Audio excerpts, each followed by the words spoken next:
세바공스 커럽시의 담반이 담부령 그러면서 다달 맘나고 파소카 아버니 부근에 따복 অবহাইতে হাজিরা দেব মাতঙ্গ বক্তব্য পক্ষেঙ্কা এসেছে কোর্টে আমরা 10,323 নির্দোষ শিক্ষকদের নামে মামলা করেছে। আমরা নির্দোষ শিক্ষকদের যে ন্যায্য পাওয়ার অধিকারের লড়াইয়ের জন্য আমরা বারবার কোর্টে আসতে হচ্ছে, কারণ আমরা দেখেছি এই সরকার অকারণকে কারণ করে তুলেছে, নির্দোষকে দোষী বানিয়েছে। কাজে আমরা এইভাবে যে ন্যায্য পাওয়ার অধিকার থেকে আমরা এখনো দূরে সরে যাইনি। আমাদের নামে যত ইচ্ছা কেস করুন, আপনারা নন ওয়ারেন্টেবল কেস করুন, আমাদের কোনো আপত্তি নেই। আমাদের চাকরি 10,323-এর চাকরি যতদিন পর্যন্ত হবে না, আমাদের যা যা রাস্তা আছে আমরা সব রাস্তায় হেঁটে দেখব। শেষ অবধি আমাদের 10,323-এর যে চেহারা আপনারা শেষ অবধি দেখতে পারবেন।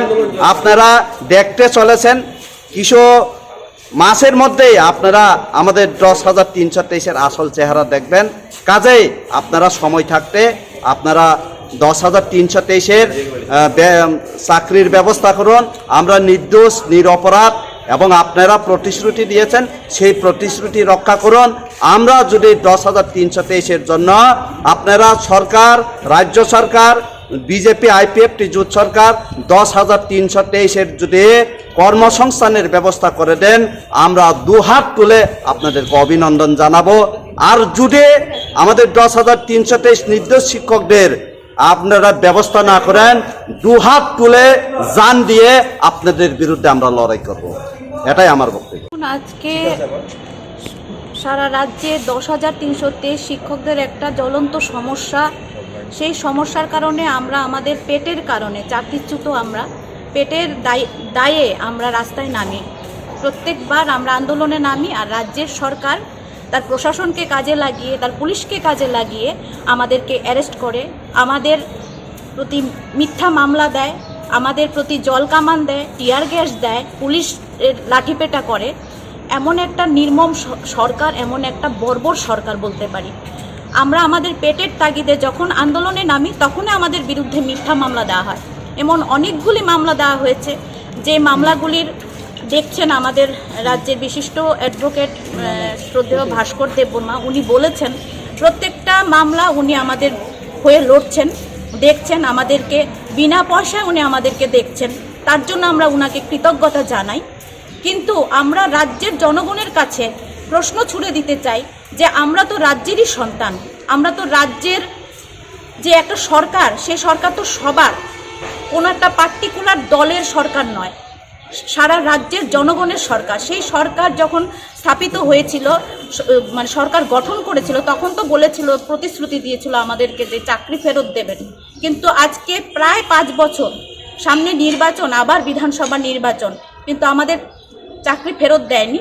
এবং যখনই আমরা আন্দোলন করেছি তখনই তারা লাঠিপেটা করেছে, আমাদেরকে অ্যারেস্ট করেছে, আমাদের বিরুদ্ধে non bailable attempt to murder case দেওয়া হয়েছে, এরকমও কেস দেওয়া হয়েছে। তাহলে আমরা শিক্ষকরা তো মানে গণতান্ত্রিক পদ্ধতিতেই পথেই আমরা আন্দোলন করতে গেছি প্রত্যেকবার, কিন্তু আমরা দেখেছি অনেকে অস্ত্রশস্ত্র হাতে রাস্তার মধ্যে গুন্ডামি করছে, বাড়িঘর ভাঙছে, আমাদের 10,000 শিক্ষকদের মাথা ফাটাচ্ছে, বাড়িঘর ভাঙছে। তখন পুলিশ দেখি, রাজ্যের সরকার দেখি নির্বিকার, তখন দেখি সরকারের কোনো থাকে না। আমরা অনেকবার ডেপুটেশনও দিয়েছি ডিজির কাছে, এসপি ওয়েস্টের কাছে, যে আমাদের শিক্ষকদের উপর আক্রমণ হচ্ছে। আজকে আমাদের সঙ্গে ভাস্কর দেব, আমাদের 10,000 শিক্ষক নেতৃত্ব আছে, তার বাড়ি তো দুবার বোমা নিক্ষেপ করা হয়েছে। আমাদের শিক্ষকদের উপর মানে বিভিন্নভাবে আক্রমণ করা হয়েছে। সেক্ষেত্রে আমরা বলবো যে সরকার বারবার প্রতিশ্রুতি দিয়েছে, বলেছে যে আমাদের চাকরি দেবে। মাননীয় মুখ্যমন্ত্রী, প্রাক্তন মুখ্যমন্ত্রী, 4 বছরের মুখ্যমন্ত্রী মাননীয় বিপ্লব কুমার দেব বলেছিলেন যে আমাদেরকে 2-1 মাসের মধ্যে চাকরি দেবেন। 2020 3রা অক্টোবর আমাদেরকে তার ওনার নিজের অফিসে ডেকে নিয়ে এই কথাটা দিয়েছিলেন, কিন্তু তিনি তার কথা রক্ষা করেননি। আমরা বারবার প্রমাণ পেয়েছি এই সরকারটা তার প্রতিশ্রুতি রক্ষা করছে না, তার কথা রাখতে ব্যর্থ। সকালে এক কথা বলছে, বিকেলে আরেক কথা বলছে। সেক্ষেত্রে আমরা বলবো যে আমরা তো পেটের দায়ে নেমেছি, আমাদেরকে চাকরি ফেরত দেয়নি, উল্টো মামলা দিয়েছে। আজকে 2020 3রা মার্চের একটা মামলায় আমরা আবার কোর্টে আমাদেরকে হাজির হতে হয়েছে। এরকম অনেক অজস্র মামলা দিয়েছে। আমাদের দোষটা বলুন তো কি? আমরা বলবো যে সারা রাজ্যের জনগণ কিন্তু ক্ষেপে উঠেছে, আপনাদের কোনো রেহাই পাবেন না। কিন্তু আমরা সবাই মিলে আবার রাস্তায় নামবো। আপনারা প্রতিশ্রুতি দিয়ে সরকার গঠন করেছিলেন, কিন্তু আমাদের চাকরি ফেরত না দিলে তুলকালাম আন্দোলন আবার শুরু হবে। আজকে আপনারা দেখতে পাচ্ছেন যে আমাদের শিক্ষকদের 136 জন শিক্ষকরা মৃত্যুবরণ করেছেন। এই পরিবারগুলোর দায় কে নেবে? সরকারকে নিতে হবে। তার দায়বদ্ধতা সরকারেরই। তাদের নির্মম যে অমানবিকতা, সেই কারণে তো আমাদের শিক্ষকরা একে একে মৃত্যুবরণ করছেন। কেউ আত্মহত্যার পথ বেছে নিচ্ছেন, কেউ হার্ট অ্যাটাক করছেন, কেউ অসুস্থ হয়ে চিকিৎসা করাতে পারছেন না। এর উপর আমাদের 70% শিক্ষকদের উপর লোনের একটা চাপ। বিভিন্ন ব্যাংকে বিভিন্ন ব্রাঞ্চ থেকে গ্যারান্টারদের মানে অ্যাকাউন্টগুলো ফ্রিজ করে দেওয়া হচ্ছে। গ্যারান্টারদের অ্যাকাউন্ট থেকে 50,000 1 লাখ টাকা কেটে নেওয়া হচ্ছে, এবং ব্যাংক কোনো রকম আমাদের প্রতি দয়া মায়া দেখাচ্ছে না। ব্যাংক তো তাদের লাইনে তারা চলবে। ব্যাংক বলেছিল যে সরকার যদি আমাদের সঙ্গে কথা বলে সেটা সরকারই করতে পারে। সুতরাং সব ক্ষেত্রে দেখছি সরকার যদি মানবিক হয় তাহলে আমাদের চাকরিও ফিরিয়ে দিতে পারে, আমাদের এই ব্যবস্থাগুলো করতে পারে। আমরা বলবো যে সরকার জাগুন। আমরা রাজ্যের জনগণ জাগবে, জেগে গেছে অলরেডি। সবার মুখে মুখে, হাটে ঘাটে, বাজারে, রিক্সা, অটোতে আমরা চলছি। আমরা সবাই জানি যে ভুল করেছি। আমরাও বলছি যে আমাদের 10,000 শিক্ষকরা যারা আপনাদের উপর বিশ্বাস করেছিল, আমরা ভুল করেছি আপনাদেরকে বিশ্বাস করে। আগামী সামনেই নির্বাচন, এর আগে যদি আপনারা আমাদের চাকরি ফেরত দেন তাহলে হয়তো আপনাদের রক্ষা পাবে, কিন্তু যদি চাকরি ফেরত না দেন আমরা কিন্তু আবারও বৃহৎ আন্দোলনে নামবো, মাঠ ছাড়বো না, এটা বলে রাখছি। আসলে দেখুন, আমরা তো এই 10,323 এই ফিগার এত বহুল মানে চর্চিত অধ্যায় হয়ে গেছে। এটা তো ত্রিপুরা রাজ্যের মধ্যে সীমিত নেই, এটা এখন সারা দেশেই মানে চর্চিত নাম। যে এই ফিগারটা সম্পর্কে জানে না সেও জানতে চায় এবং বোঝেও ব্যাপারটা। এই কোর্ট, সুপ্রিম কোর্ট মানে কোনোটাই বাদ রাখেনি।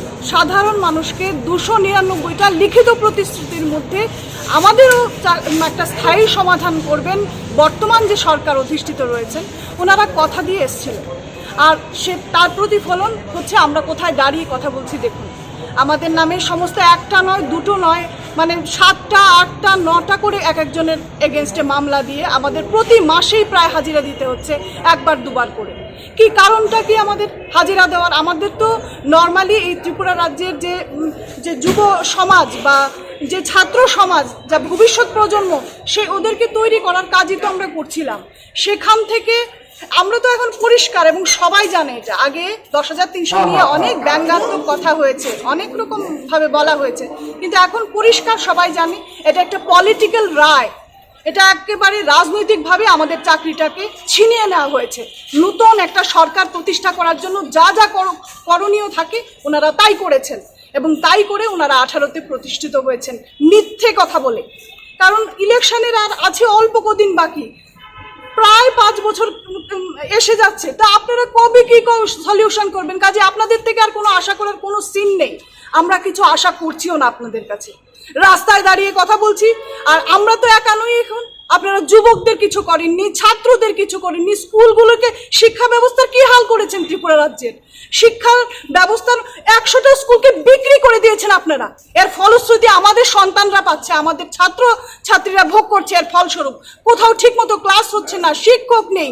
আর কালকে দেখলাম মিডিয়াতে আপনাদের মাধ্যমে আমাদের মাননীয় এখন যিনি মুখ্যমন্ত্রী রয়েছেন, উনি বাচ্চাদের গিয়ে বলছেন স্কুলে শিক্ষক না থাকলে অসুবিধে নেই, মাকে গিয়ে বলো পড়াশোনা করাতে। বাহ, আমরা নতুন করে সবকিছু এখন জানছি। এই হচ্ছে আমাদের বিকাশ। উনি এই বিকাশের ঠেলায় আমাদের এই ত্রিপুরা রাজ্যকে তো নরক বানিয়ে ফেলেছেন আপনারা।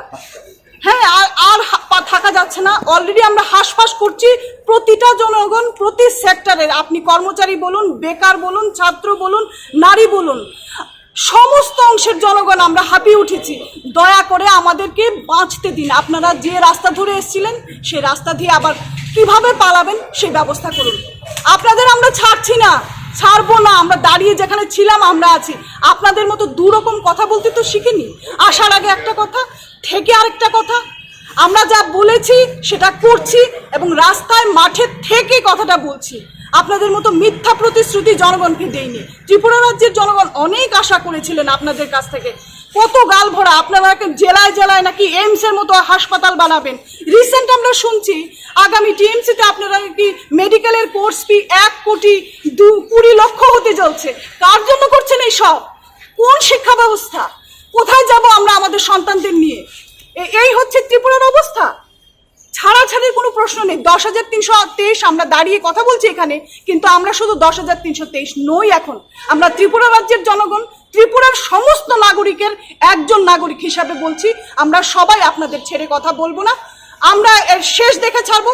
আপনাদের রাস্তা যেদিকে যেদিকে যাবার, আর কোনো রাজ্যের কোনো মুখ্যমন্ত্রী বদলে ফেলে নতুন যে আওয়াজ তুলছেন আপনারা, যে মুখ্যমন্ত্রীর ব্যক্তিগত কোনো ইচ্ছাতে কিচ্ছু হয়নি ত্রিপুরায়, যে মুখ্যমন্ত্রী পাল্টিয়ে ফেলেছেন, নতুন মুখ্যমন্ত্রী এসছে, বিজেপি ভালো আর মুখ্যমন্ত্রী খারাপ, এই ধরনের স্লোগান দিয়েও বেশি দিন চলবে না। কাজেই এই রাস্তাও আর এই ত্রিপুরা রাজ্যের নাগরিকরা খাবে না।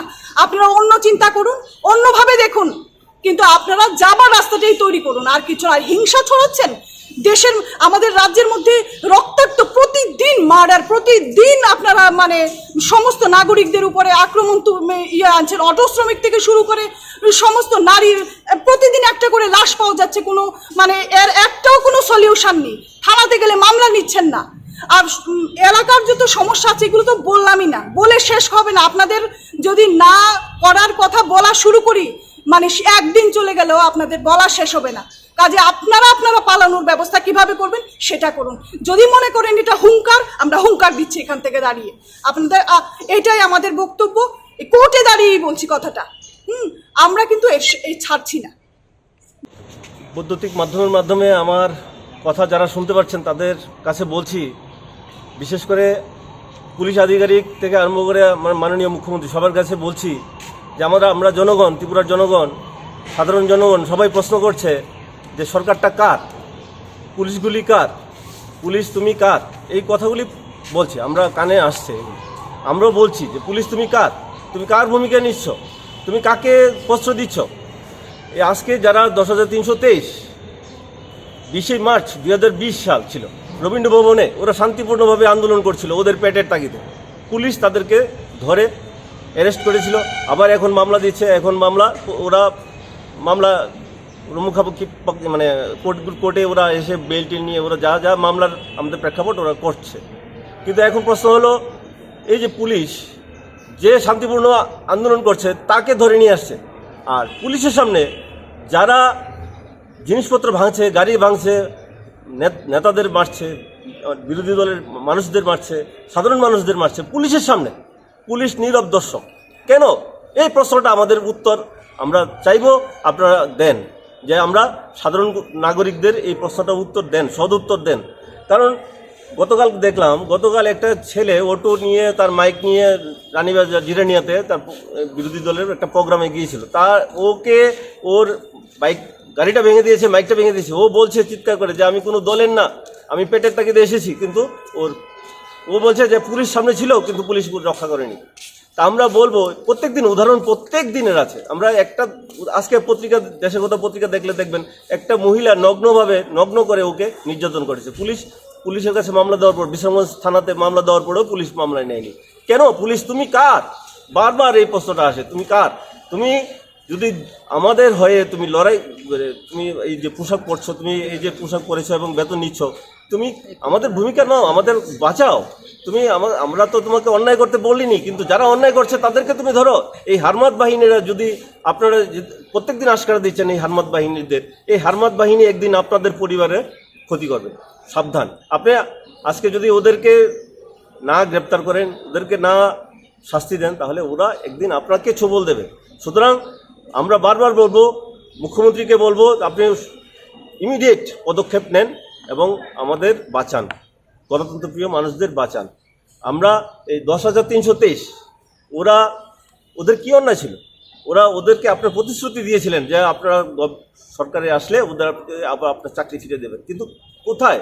আপনার আসামের মুখ্যমন্ত্রী বারবার বলেছেন ঘুমাকে দেখো বলে, কত কথা বলেছেন, কিন্তু কোথায়? এখন কত বালিতে মুখ ঢুকিয়ে দিয়েছেন, কিন্তু রক্ষা পাবেন না। সামনে 23 নির্বাচন, আবার প্রশ্নের এই জবাব দিতে হবে, আপনাদের এই জবাব দিতে হবে। কেন তাদের চাকরির প্রতিশ্রুতি দেওয়ার পরেও, আপনাদের সরকার আসার পরেও ওদেরকে কেন বহাল করেননি, চাকরি দেননি, ফেরত দেননি? আপনারা কিন্তু এখন আপনারা প্রত্যেকটা মণ্ডল বলুন, আপনাদের এলাকার যা যা মস্তানা আছে, হারমাত বাহিনীরা আছে, ওদেরকে আক্রমণ করছে। 10,300 দেশকে দেখে দেখে আক্রমণ করছে। কেন? প্রত্যেকটা শিক্ষক আক্রান্ত হচ্ছে, যারা নিরীহ তাদেরকে আক্রান্ত হচ্ছে। কেন? আমরা বলবো যে এইসব বন্ধ করুন, ইমিডিয়েট বন্ধ করুন, না হলে জনগণ জেগে যাবে, তাহলে আপনারা মুশকিলে পড়ে যাবেন। একদিন জনগণ যখন, শান্তিপ্রিয় জনগণ যখন জেগে যাবে, তখন আপনাদের আর বন্দুক দিয়ে, লাঠি দিয়ে কাজ হবে না। এই দুই এক কথা বলে আমি শেষ করছি আমার আলোচনা।